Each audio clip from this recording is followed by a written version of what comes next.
Pertempuran pecah di wilayah Sujaya, Kota Gaza dan mengakibatkan banyaknya korban meninggal dunia. Helikopter Israel pun terlihat mondar-mandir memunguti korban tersebut.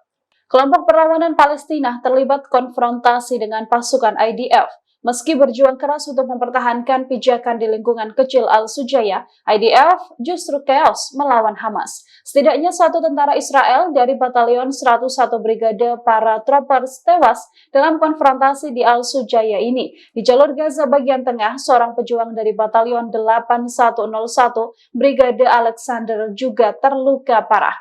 Akibat banyaknya korban gugur ini, helikopter penyelamat tampak mendarat di dekat titik serangan dan berusaha mengevakuasi para pasukan. Pejuang Brigade Al-Quds juga berhasil meledakkan penetrator berbentuk peledak jenis Shawas, yang mana setidaknya menghancurkan 4 tank Merkava di lingkungan tersebut.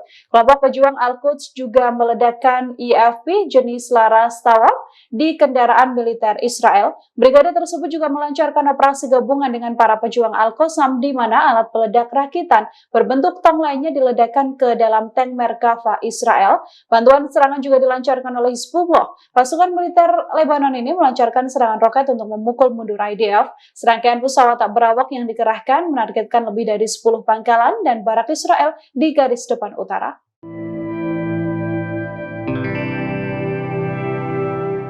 Komandan Pasukan Dirgantara Korps Garda Revolusi Islam Iran atau IRGZ Iran mengultimatum Israel dalam serangan mematikan. Komandan Iran ini bahkan dilaporkan bakal menghabisi Israel dengan kemampuan militer yang moncer.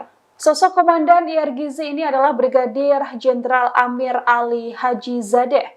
Brigadir Jenderal Amir Ali Hajizadeh ini merupakan salah satu komandan militer senior Iran. Posisi komandan ini didapatkannya pada tahun 2009. Jenderal Amir ini berpengalaman menjadi sniper atau penembak jitu dan berafiliasi dengan divisi artileri. Berkat kemampuannya, Hajizadeh ditunjuk sebagai Kepala Divisi Artileri IRGZ dan Wakil Komandan Rudal Darat selama perang berlangsung. Hajizadeh juga menjadi sosok yang mengurus fasilitas nuklir bawah tanah rahasia.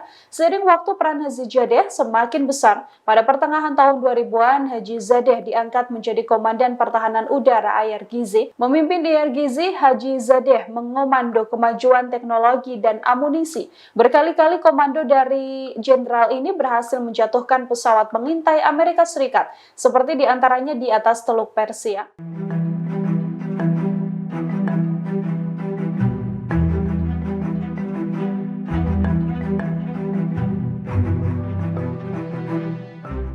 Serangan roket besar-besaran dilancarkan Hizbullah ke berbagai titik di Israel pada Kamis 4 Juli 2024. Kini Hizbullah juga mengancam akan membidik sasaran baru untuk melenyapkan pasukan Israel itu. Ancaman ini sebagai balasan dan kemurkaan Hizbullah lantaran jet Israel berusaha memecah penghalang suara di wilayah Beirut dan berbagai wilayah lainnya.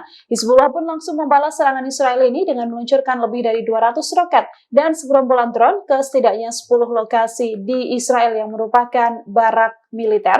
Serangkaian serangan ini dilakukan seusai Komandan Hizbullah tewas dihabisi. Kelompok Lebanon ini juga menegaskan bahwa para pejuangnya membombardir militan Israel di pemukiman Farblum dengan roket Katyusha mereka. Hizbullah juga mengonfirmasi bahwa pasukannya membombardir lebih dari 200 roket berbagai jenis ke markas besar divisi ke-91 yang berada di Barak Ayala. Hizbullah menerjang markas besar Brigade Lapis Baja ke-7 di Barak Katsafia, Batalion Lapis Baja Brigade ke-7 di Barak Gamla, kemudian divisi ke-210 Divisi Golan di Pangkalan Nafah dan Resimen Artileri Divisi ke-210 Barak Yarden.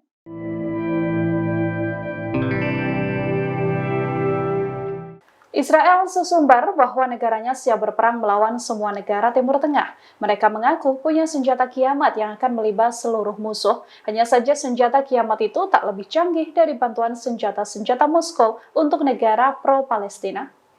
Adanya senjata kiamat ini disampaikan oleh Ketua Dewan Pekerja Industri Dirgantara Israel, yakni Yair Katz. Katz juga menyebut bahwa mereka dibantu oleh Amerika Serikat, Inggris, hingga Jerman, sehingga semua serangan bisa ditanggalkan. Senjata kiamat ini disebutkan merupakan senjata nuklir, sama halnya senjata nuklir berbasis darat, udara, dan laut yang juga dimiliki Amerika hingga China. Hanya saja sesumbannya Israel ini seketika ditutup dengan kekuatan Moskow Rusia yang kini mulai fokus membantu Houthi hingga Hamas menjadi negara dengan kepemilikan hulu ledak nuklir terbanyak. Dari data Januari 2024, Moskow memiliki 5.580 hulu ledak nuklir, bahkan jumlahnya lebih tinggi dari Amerika Serikat sebanyak 5.044 unit, sementara itu Israel hanya memiliki 90 hulu ledak nuklir.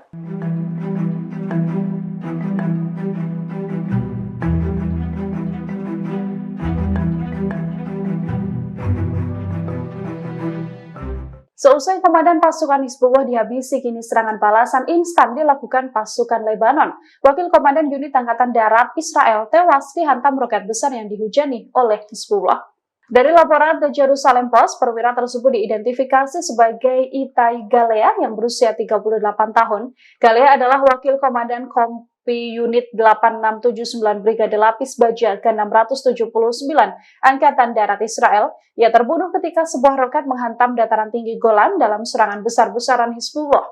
Kematian Galea ini menandai kematian ke-18 pasukan Israel akibat serangan Hizbullah sejak awal Oktober silam. Galea sebelumnya dikirim bertempur ke jalur Gaza saat perang skala penuh terjadi antara Hizbullah dan juga Israel. Diketahui Hizbullah meluncurkan 200 roket, rudal, hingga drone ke arah Israel Utara sebagai pembalasan atas pembunuhan komandan senior mereka, Nameh Nasser, di kota Tire, Lebanon Barat Daya. Hizbullah mengonfirmasi bahwa pasukannya membombardir lebih dari 200 roket ini dari berbagai jenis ke markas besar divisi ke-91 yang berada di Barak Ayala dan sejumlah barak militer lain.